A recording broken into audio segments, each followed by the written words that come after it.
Magandang hapon po mga kababayan and welcome muli sa inyong favorite Saturday afternoon show sa RH.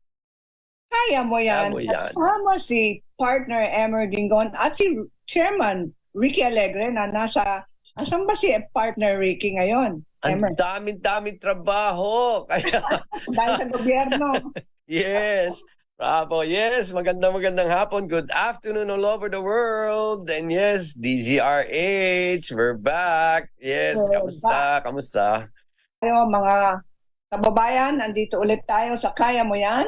At itutuloy po natin ang ating kwentong kababaihan.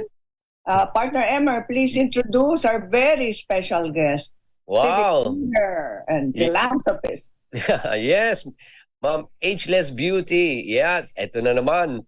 Isa siyang professor emeritus ng University of the Philippines in Diliman. Talaga noong 2019, she retired from professor of the Marine Science Institute of UP, where she taught graduate courses and led the Marine Natural Products Laboratory with research programs on marine diversity, natural products, drug discovery, and related biomedical research. Talagang si Ma'am ay... Very impressive. Yes, very science. And now, sa hahaba ng kanyang experiences, ngayon po ay siya yung leader ng Zonta, Manila.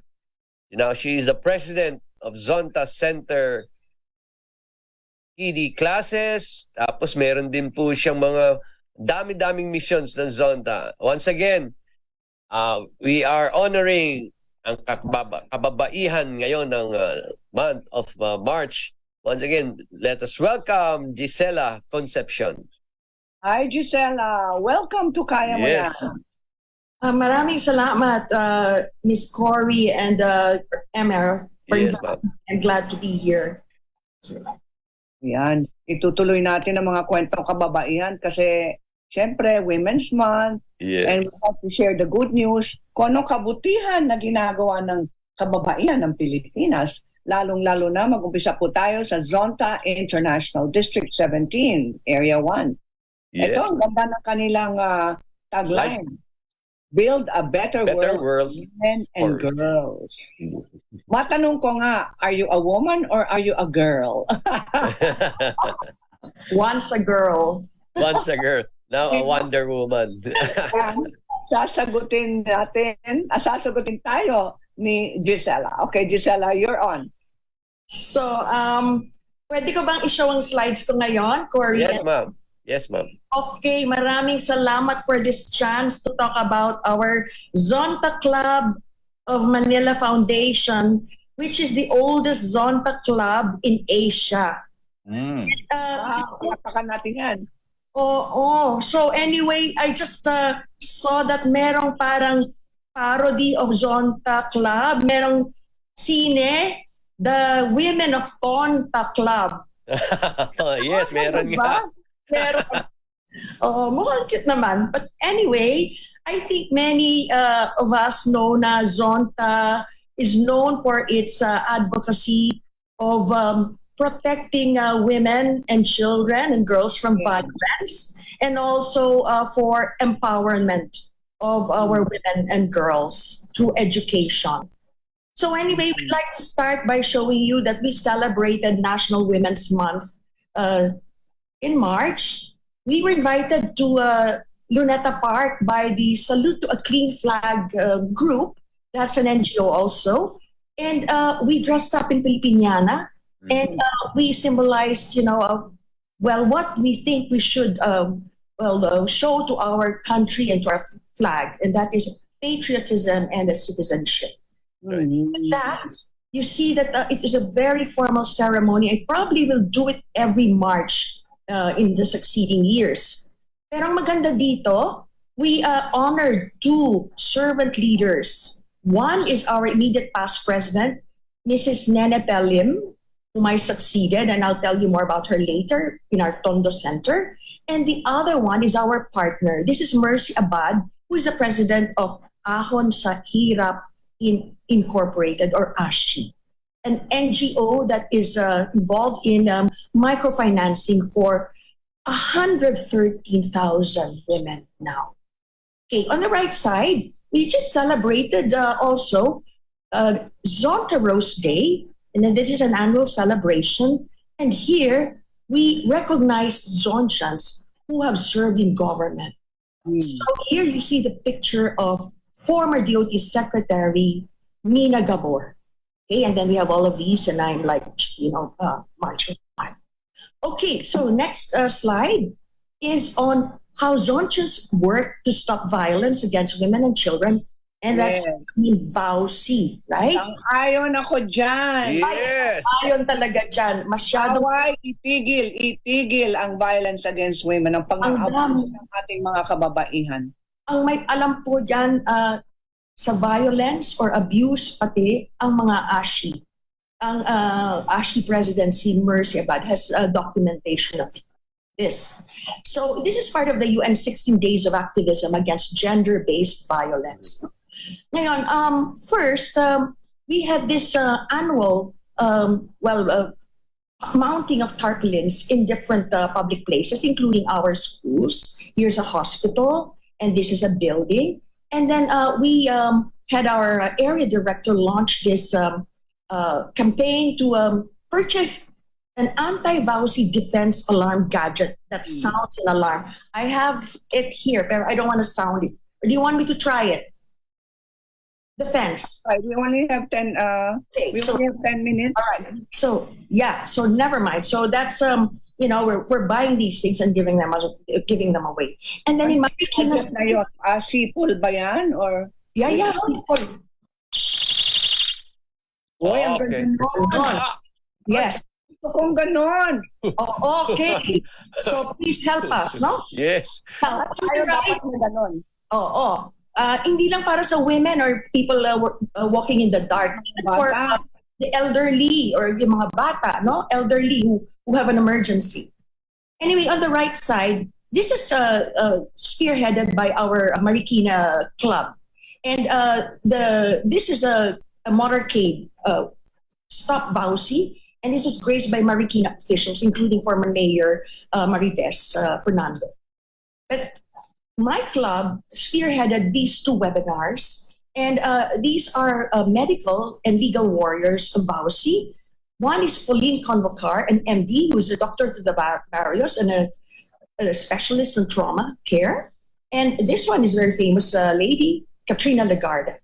And on their webinars, which are recorded and can be made available to you, well, we are planning training of anti-VAUC medical and legal staff by these two experts. So we grow the number of the staff. Okay, so now let's move on to another project of Zonta, which is Force Education, just like Rose. There's no substitute for education. And we are helping at 3 levels. One is the pre-kinder level. This is the oldest project of Zonta Manila. And it started in the 80s as a nutrition or a feeding program. Okay, but now, we do the worksheets. So we have RRRs, and we have a good teacher, which is very effective. And we hold UN Day celebrations and Christmas programs. And then we gave them books. And we're going to the National Museum of Natural History in Rizal Park on March 23 for a field trip.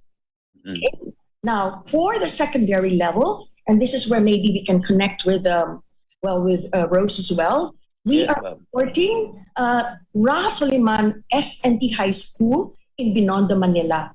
And here, we see the students, and we're old donors in this school. There are other donors. There are other schools that we have supported, but this one remains because during the pandemic, medyo mahirap. So you see here the distribution of our stipends and Christmas cheers. And then I brought a visor box. And look at the students very excited about a visor box that was developed in UP Diliman. It's actually a box with 40 instruments for students to perform experiments in biology, chemistry, physics, and engineering. And there are lab books here. And this were prepared when I was an administrator in UP. And then afterwards, just 2 weeks ago, we had our UP physics team go to the school to train the teachers and the students to use this visor. So we can educate our students, but we need to educate them in STEM, science, technology, engineering, and mathematics. And to perform experiments, you need instruments. You can't do it online. So this is a way to help our students learn quantitative science. The third project is in the college or tertiary level, and this is in Bacolor, Pampanga, Don Honorio Ventura State University. And here it's nice because we have four types of groups. One is indigenous peoples, students from these communities. Another would be very financially challenged. Third would be with sick parent or family. And fourth would be with some psychological problems. So here you have the president and the vice president helping us. And again, we're distributing our stipend and Christmas cheers. Then we have more. You want to make a comment, Emma? Continuous, ma'am. So, go. Yeah. Sige, yung biofertilizer, gusto ko. Yan. Oo. Mabilis na lang ito, no? Yes, ma'am.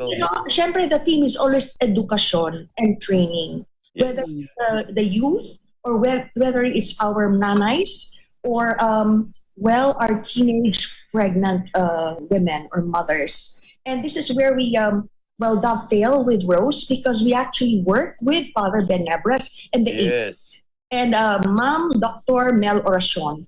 So we have a special program called Young Mothers Food and Future, and it's kind of part of their school feeding program. Actually, it was with Father Ben in Marawi, and I saw a school feeding program there. We're in the GK kitchen, and then we distributed the food. Is no longer food packs; it's really caldero ulit to the 4 public high schools. Many of them are like from evacuees from the Marawi, no?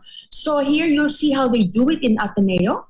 Okay, so merong packaging, merong lutuan, and then we know the hunger problem is the most serious in the in the country. Poverty, hunger leads to malnutrition, undernutrition, to mental retardation and growth stunting. So now, what's our special program in Zonta?